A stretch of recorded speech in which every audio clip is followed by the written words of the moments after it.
My dear child, put down your burden. Yes, that one. The one you carry in the bend of your back and the crook of your soul. The one that creaks every time you smile and sighs every time you breathe. Set it down. You were never meant to carry the weight of the world when the world itself was made by hands mightier than yours. There is a power far greater than your worry, far wiser than your doubt, and far more patient than your fear. It is the hand of God, steady, sovereign, and sure. You have twisted yourself into knots trying to control what was never yours to command. You've marched through storms with trembling knees, whispering prayers with clenched teeth, as if God couldn't hear you unless you screamed. Yes, child, I see the way your shoulders slump under the weight. I see the weariness dancing in your eyes, masked by polite smiles and half-hearted laughter. I see how you try to hold it all together, every thread of life clenched tight in your trembling hands. But let me tell you something, and listen well, worry is a thief. It is a silent pickpocket in the night that robs you of your joy, your peace, your now. Worry is not a badge of love, nor is it a sign of wisdom. It is a burden you were never meant to carry. You were not created to be a beast of burden. You were not shaped by the divine hand to haul the weight of tomorrow on the back of today.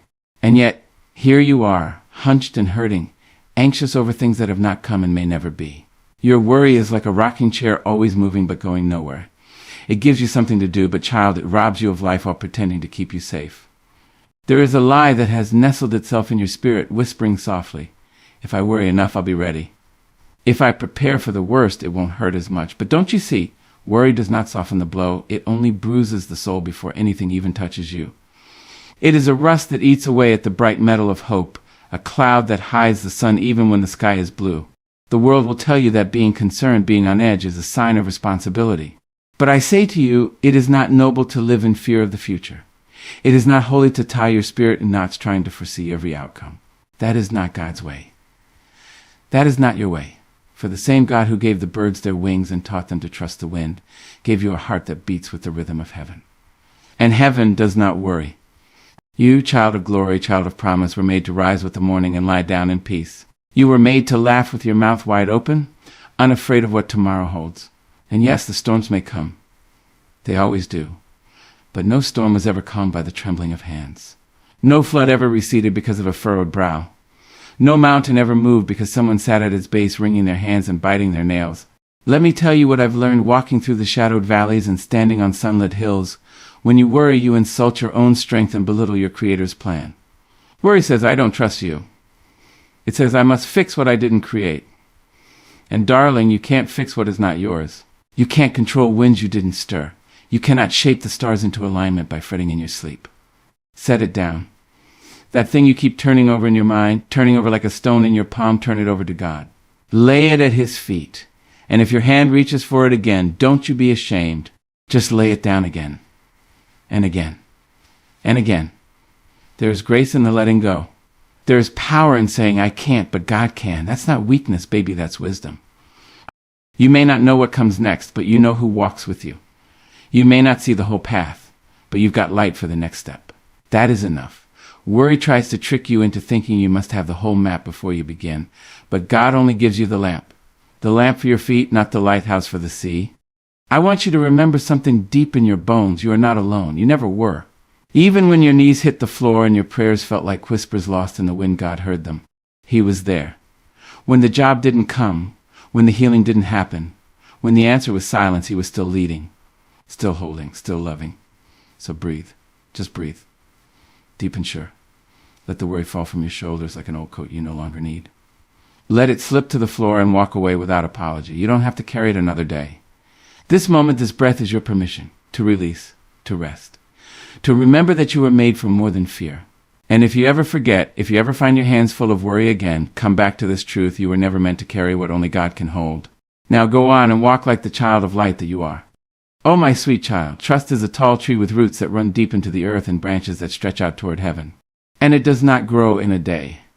No, trust is carved through seasons, watered by tears, and warmed by the patient sun of divine faith. Trusting God, really trusting Him, means loosening your grip on the clock, stepping away from the door you keep watching, and believing deep in your marrow that His timing is not just different, but better. Now, I know that word wait can burn like fire on the tongue. I know you've been taught to hustle, to move, to force open what is closed. I know the silence of heaven can feel like a weight pressing down on your chest. But let me tell you what I've learned after loving, losing, living, and rising. God is not slow. No, beloved, God is precise. God is deliberate. He is not moved by the ticking of your clock. He is moved by eternity's rhythm, and that rhythm always lands right on time. There are moments when the soul paces back and forth like a lion in a cage, scratching against the bars of not yet. The mind races, the heart worries, the flesh cries out, "Why not now, Lord?" But you see, child, you are not being punished. You are being prepared. You are not being denied. You are being developed. For what good is a blessing you are not ready to carry? What joy is there in reaching a mountaintop if your legs have not been strengthened by the climb? You must understand God is not in the business of temporary fixes. He builds slowly, carefully with the craftsman's touch. He is not moved by your panic. He is anchored in his plan. And while you fidget in frustration, he is arranging something far beyond what you can imagine. You want a door to open. He is building a palace behind that door. We live in a world addicted to instant answers. Tap the screen, get a response, push a button, see a result. But God's ways are not programmed. They are planted.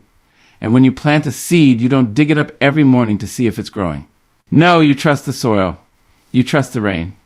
You trust the light. And you let it become what it was always destined to be. So I say to you, let go of the calendar. Release the deadline you gave God without his consent.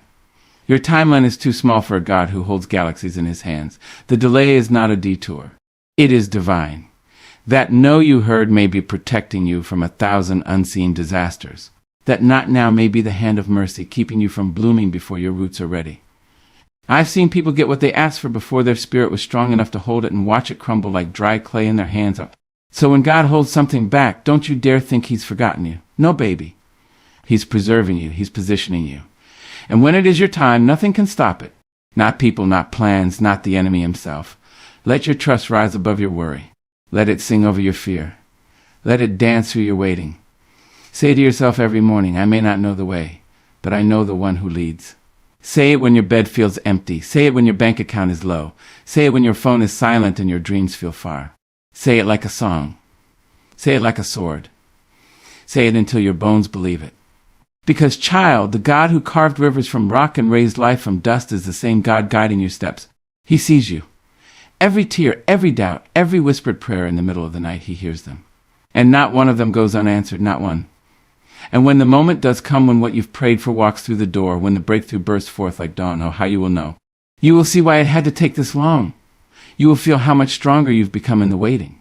You will lift your hands and say, Lord, you were right all along. And peace will flood your soul like a river finally finding the sea. So be still, my darling. Stand tall in the waiting room of heaven. Do not fidget. Do not pace. Do not let fear make a home in your spirit. Your name is written on God's hand. Your story is being told by the author of time, and he has never been late, not once, not ever. Now rest your heart in this truth. He is not just coming. He is already here. And his timing is always perfect. There is a certain kind of strength, child, that don't come with muscles or metals. It comes in the quiet. It comes in the stillness. It comes in the sacred, trembling act of saying, I surrender. Not because you are weak, but because you are wise. You see, there is power in knowing when to fight and when to lay down your sword.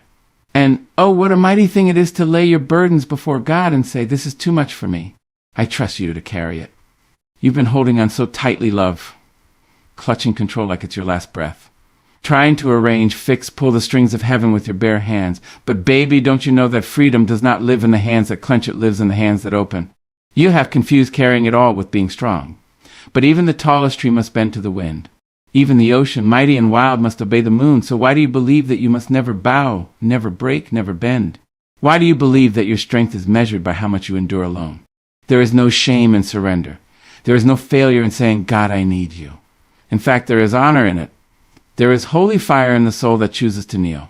It takes courage to admit that you are not in control. It takes boldness to trust a plan you cannot see and a path you do not understand. And let me tell you, God never mocked a surrendered soul. He meets you in that low place where pride has melted and fear has fled. He meets you in the broken moment where your voice cracks and your eyes fill, and your spirit says, I give this to you. That right there is where the miracle begins. Surrender is not giving up, it is giving over. It is saying, this is not mine to carry, and I will no longer pretend that it is. You were not born to be the fixer of everything, the glue that holds every piece in place. That is too great a weight for one soul. Even Jesus wept. Even he prayed, not my will but yours be done. And if the Son of God could lay his will down, how much more can we? Freedom, real and true, comes when you no longer have to perform for peace. When you no longer try to earn what God gives freely. When you stop wrestling and start resting. resting in his goodness, resting in his faithfulness, resting in the deep, unshakable truth that he is for you, yes, for you. You see, the world will tell you to grind, to hustle, to stay up all night making things happen. But God says, be still and know that I am God. Not do more, not figure it out, just be still. Stillness is sacred. Stillness is not the absence of motion, it is the presence of trust. You may think surrender means silence or passivity, but no, child. Surrender is not passive, it is powerful. It is the strength to let go of what is hurting you. It is the wisdom to release what was never yours. It is the trust to say, even now, even here, even this I will place in God's hands. And don't you worry about what people will say. People who've never carried your burden will always have opinions about how you carry it. Let them talk. Let them watch. You just keep letting go. You keep surrendering every morning if you must. Every hour, every breath. Because surrender is not a one-time act, it is a daily rhythm, a holy practice. A song you sing with your life. Sometimes it sounds like I forgive them. Sometimes it sounds like I can't do this alone. Sometimes it sounds like God help me. And sometimes it sounds like nothing at all, just tears that only heaven understands. But God hears every word, even the ones you don't speak. He sees every moment you fall to your knees and offer him your fragile, fractured pieces. And he doesn't discard them. He gathers them tenderly, gently, lovingly. He gathers your pieces and builds something stronger than what was before. Something that could only come from letting go. So let go, child. Let go of the guilt. Let go of the shame. Let go of the need to have all the answers. Let go of the idea that control equals safety. That is not your calling. Your calling is trust. Your calling is faith. Your calling is to walk with empty hands so that God might fill them with more than you ever imagined. There is freedom on the other side of surrender. There is peace that no storm can shake. There is a calm that holds you when the world spins wild. That is what happens when you say, God, I give this to you. Not just once, but again and again, until your spirit remembers the sound of trust. And oh, what a beautiful sound it is. Life, my dear, is not just the sunshine. It is also the storm. Not just the laughter, but the tears too. And if you live long enough, and I pray you do, you'll learn that God is not only present on the mountaintop. He is right there down in the valley when the night grows long and your faith grows tired. He is not a fair weather friend. He does not disappear when things get hard. No, he is the kind of God who walks with you through every season, not just the ones you'd write home about. I know what it means to shout hallelujah when your hands are full and your heart is light. I know what it means to dance when the doors swing open and everything lines up just right. But I also know the beauty of a whisper in the dark. I know the sacred strength of a soul that says, even here, even now, I will trust him. That is the kind of faith that makes the angels lean in close. Too often we believe God is only with us when things are easy, when the blessings are visible and the path is clear. But oh, child, don't be fooled. Don't let the silence of a hard season make you forget the sound of his promise. For the God of the mountain is also the God of the valley. The same God who stood beside you in your joy is the one who holds you now in your grief. When the storm comes, and it will come, don't you think for 1 second that you've been abandoned. No, love, you've been accompanied, you've been held. The very breath in your lungs during your darkest hour is proof that he is near. You may not see him, but you are walking in his shadow. You may not hear him, but you are wrapped in his presence. God does not flinch at your tears. He does not flee from your fears. He walks into the fire with you just as he did with Shadrach, Meshach, and Abednego. He joins you in the lion's den like he did with Daniel, and he sits with you in the garden of agony like he did with Jesus. He is not just the God of miracles, he is the God of midnights. Oh yes, midnight, the place between yesterday's sorrow and tomorrow's hope. That quiet, haunting hour where time seems to stand still and the soul cries out for answers. I've known that place. And if you're there now, I say to you, don't be afraid. Midnight is not the end, it is the beginning of morning. And your God, he works wonders in the dark. Some of his greatest work is done away from the crowds, in the silence, when the soil of your soul is being tilled for something beautiful. You may think nothing is happening. You may believe your prayers have been lost in the wind. But trust me, love, seeds don't sprout the moment you plant them. They rest. They crack open in silence.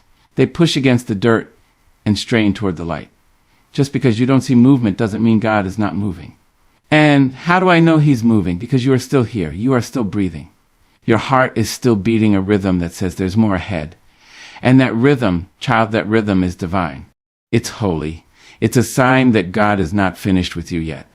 I've learned that faith is not proven in the light. It's proven in the dark, when the job falls through, when the love walks away, when the doctor says there's nothing more they can do. That's when faith steps forward, trembling but true.